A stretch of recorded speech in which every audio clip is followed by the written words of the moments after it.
నా మీద కాకాని గోవర్ధన్ రెడ్డి కావాలనేటి ఈ కేసు ఏదో ఒక విధంగా తప్పుడు కేసు బనాయించి నా యొక్క స్ట్రాటజీని దెబ్బతీయాలనే తపన తప్పక ఇంకొకటి లేదు. ఆయన మాట్లాడినవన్నీ అవాస్తవాలు కాబట్టి ఆయన ఏం చేసినా కూడా మేము ఆయనకి భయపడి పారిపోయేవాళ్ళం కాదు. బంతిలా గోడకు కొట్టిన బంతిలాగా మళ్ళా ప్రజల కోసం రైతుల కోసం పనిచేస్తాం. ఆయన చాలా ఉన్నాయి. ఇట్లాంటి రేవు పార్టీలో ఆయన కారు దొరికింది, ఆయన సమాధానం చెప్పుకోవాలి.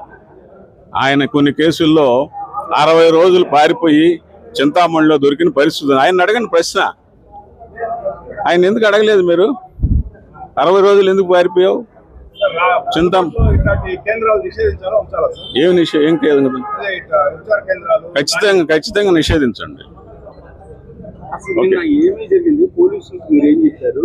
పోలీసులు మేము చెప్పింది అదే. మేము ఆ కార్యక్రమం కాదు, ఫ్లెక్సీల కోసం అటు వచ్చి టీ తాగి నిలబడినాం. డిఎస్పీ గారు ఇమీడియట్ గా వచ్చేసారు. మీరందరూ ఏడే ఉండన్నారు. సరే అక్కడ ఉన్నాం. మేము చెప్పింది ఆమె సరిగా వినలా. మీరు అక్కడికి రాండి, విచారించి పంపించేస్తా ఉన్నది. విచారించింది, పంపించేసింది. చేయలేదు. మేము ఆ పార్టీ అన్ని చెప్పుకోలేదు. వాళ్ళు చెప్పింది పోయాం, వాళ్ళకి సమాధానం ఇచ్చాం, పంపించేసింది, వచ్చేసింది. పెద్ద ఎత్తున ఆరోపణలు అంటే ఆయన మీద నేను 3-4 కేసులు పెట్టుండా.